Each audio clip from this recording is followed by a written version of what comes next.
tarde a todos e a todas.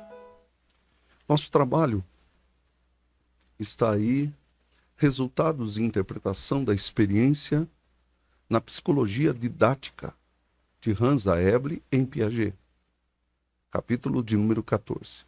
Nossa professora, os alunos aí, Moisés, Edivaldo e Roger. Como avaliar resultados em didática? O livro pretende levar-nos a uma didatização das ideias de Piaget. O que é a epistemologia genética? Isso pode até assustar um pouco, mas a ideia aqui é como se adquire o conhecimento. Como se constrói o conhecimento. Como o ser humano produz o conhecimento para ensinar outras pessoas. E aí a pergunta que está na primeira página, o que é didática? Didática é uma ciência auxiliar da pedagogia que delega a esta a realização de tarefas pormenorizadas em educação, que são tarefas mais gerais. Então vamos ver isso no livro. Há 4 partes no livro. As 2 primeiras, a parte histórica, a parte psicológica, a parte didática e a parte experimental. A parte histórica, ele trabalha dos capítulos 1 e 2, primeiro a didática tradicional e o método intuitivo. A didática da Idade Média e da Renascença. E ele faz críticas para a superação dessa didática com a escola ativa. E nessa escola ativa nós temos aí o Ley, o Dewey, Clapperhead e Kershesteiner. Creio que é assim que fala. Então todo o conceito aí, ele tenta mostrar a insuficiência da didática tradicional na ideia de John Locke e David Hume na questão da tábula rasa. Na parte psicológica, que é aí talvez o âmago da obra, Aeble e Piaget rejeitam a psicologia sensualista empirista e a própria didática tradicional, associacionista. Isso está na página 47. Então, um desenho associado ao conhecimento, né? Aquela ideia de que você pode ensinar a criança através de imagens. O pensamento não são simples imagens estáticas, são teias de pensamentos. No final, ele faz um relato de experiência como o ensino impacta o aluno e a aluna.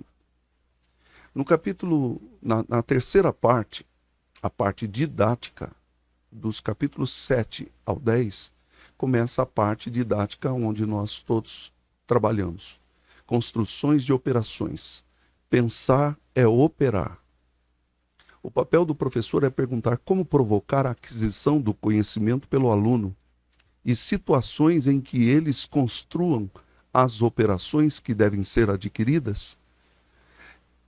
Há uma crítica ao modelo tradicional, outra vez, da psicologia empirista, como o aluno passivo, que recebe impressões que vêm de fora. E aí a crítica ao método maiêutico, que é aquele método de Sócrates, que é de fazer parir o conhecimento ou dar à luz o conhecimento. Então, no capítulo 8, ele trabalha com problemas práticos de assimilação, e aí ele diz que todas as matérias podem ter essa ideia.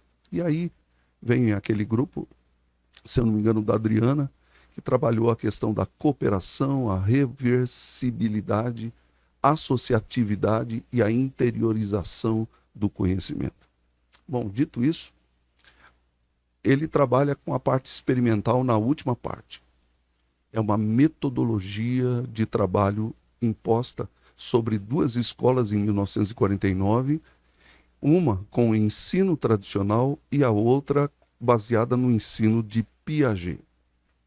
Alguns aspectos da pesquisa. Primeiro, o local da pesquisa, aonde ela foi feita, ele trabalha alguns pontos assim. Depois, o tempo da pesquisa, quanto tempo durou a pesquisa e poderia até ter durado mais. os sujeitos da pesquisa, quem são as pessoas envolvidas na pesquisa, a matéria ensinada e algumas outras variáveis. Tudo isso são considerações que ele faz nessa parte experimental. Há uma prova final, no capítulo 14, e a Eble analisa os resultados. Qual deles obteve melhor aprendizado? O grupo tradicional ou a escola moderna? 30 questões e os seus resultados. Eu não vou ler as questões são questões de matemática e assimilação, reversibilidade, para ver se eles sabiam fazer o reverso e entender os problemas. O resultado, ele chama de cada um dos grupos de inferior e superior. Em cada grupo demonstrado que a ação didática moderna foi superior à ação da escola tradicional. Então, ele até usa expressões assim que são alguns alunos mais dotados e outros menos dotados. Resultados da prova final, e está na página 175, o grupo tradicional e o grupo moderno. Primeiro, o grupo tradicional. O grupo superior da escola tradicional, do ensino tradicional, teve 2/3 passaram na prova, acima de 22 pontos. Alunos superiores, na visão do professor, acharam solução para a maioria dos problemas. E o grupo inferior, 1/3, menos de 21 pontos eles tiraram. Confundiram operações em 37,3%. Não assimilaram o conhecimento. E aí até tem uma expressão, são casos sem esperança. No ensino moderno, o grupo inferior teve menos de 21 pontos. Foram superiores ao outro. Só 7% confundiram operações. 93% dos problemas foram resolvidos e, aplicando Piaget, os resultados dos alunos inferiores foi bem melhor que o do outro. Hans Eble conclui: em resumo, sobre o grupo tradicional, acréscimo meu, podemos dizer que 1/3 do grupo que recebeu o ensino tradicional não adquiriu as operações previstas. Esses alunos não desenvolveram, senão, hábitos relativos ao manejo dos símbolos. Em seus procedimentos rígidos e estereotipados, os hábitos mostraram-se inexplicáveis diante dos problemas da prova final, porque estes não traziam os sinais para desencadeá-los, para eles solucionarem os problemas. No grupo moderno, o ensino conseguiu provocar o processo de formação desejado. Os alunos adquiriram as operações relativas ao perímetro e à área e as aplicaram inteligentemente. Uma construção contínua de sistemas de operações a partir de comportamentos mais primitivos, o pedagogo procura pôr em marcha projetos de pesquisas durante as quais as crianças chegam a construir por si mesmas noções e operações, providências para que essas atividades construtoras possam efetuar-se, se necessário, por manipulações efetivas e por experiências reais, e organiza, enfim, exercícios que mobilizem, segundo o seu caráter próprio, as operações nascentes, reversibilidade e associatividade. E aí eu acrescentei cooperação e interiorização. Isso está na página 183, grifo meu. O que eu gostaria de fazer com vocês agora é tentar deixar isso um pouco mais prático. Eu quero falar um pouquinho sobre essa questão de entendimento de Kant, que sempre foi um problema da filosofia e muitos acham muito denso, mas eu quero partir de alguns aspectos aqui. Então eu quero fazer uma pergunta a você. Que objeto é esse? Vou aumentar aqui para você. Que objeto é esse? Pensa aí por um instante. Nós estamos tendo uma imagem e você está fazendo aí. Então eu quero voltar aqui. Você tem certeza que é isso que você pensou? Como você sabe que é um dado? Então eu quero lembrar vocês que no ensino de Piaget, a didática sensualista e empirista da escola tradicional, que vem lá da Renascença, que vem da Idade Média, era usar imagens para a criança fazer as associações.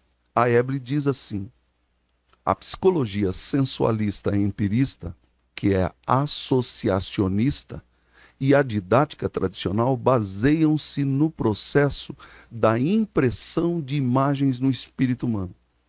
Isso não funciona com uma criança. Mas Kant dizia que isso pode ser uma forma, duas formas de conhecimento quando você tem um objeto e você está analisando este objeto. Isso ele chama da epistemologia dos sentidos, ou a epistemologia do próprio Kant. Duas formas.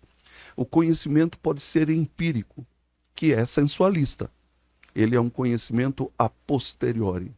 Você só sabe que é um dado porque você aprendeu a manusear isso numa série de complexos entendimentos, relações, cooperações e outras coisas mais. E aí Kant também usa o conhecimento puro, que ele chama isso de conhecimento a priori ou a priorístico, que ele diz que não depende de experiências. Mas há questionamentos posteriores sobre esse conhecimento puro de Kant. Mas o que eu quero destacar aqui é aplicando o que nós vimos do Aeble na psicologia genética, a epistemologia genética de Piaget. Há uma cooperação de vários elementos para a gente compreender determinadas coisas. A inteligência se faz quando a gente consegue resolver problemas de uma outra forma. A associatividade, a gente vai associando conhecimentos como uma teia para que a gente possa desenvolver o conhecimento. E, por fim, quando isso é aprendido, há uma interiorização, uma assimilação muito forte daquilo que nós aprendemos. Eu quero ainda, nesse aspecto, perguntar para você, deduzir a você, o dado caiu. O que significa isso? Se você sabe o que é um dado e sabe o que é cair, você vai entender o que eu estou dizendo. Por isso que a imagem associativa, e eu talvez aplicando o Piaget, nós precisamos compreender que nem todas as pessoas têm essa teia de conhecimentos. Ele precisa ser construído. Então, você sabe que é um dado porque existe uma série de conexões que estão envolvidas nessa teia. Então, ela conecta uma série de experiências que é o conhecimento a posteriori de Kant. E aí eu termino aqui mais uma vez dessa teia de conhecimentos. Eu espero que tenha ajudado e não confundido mais, mas é uma maneira aqui da gente aplicar esse conhecimento que a gente está tendo agora com a professora, e eu agradeço isso de coração mesmo. Um abraço a todos e um bom dia.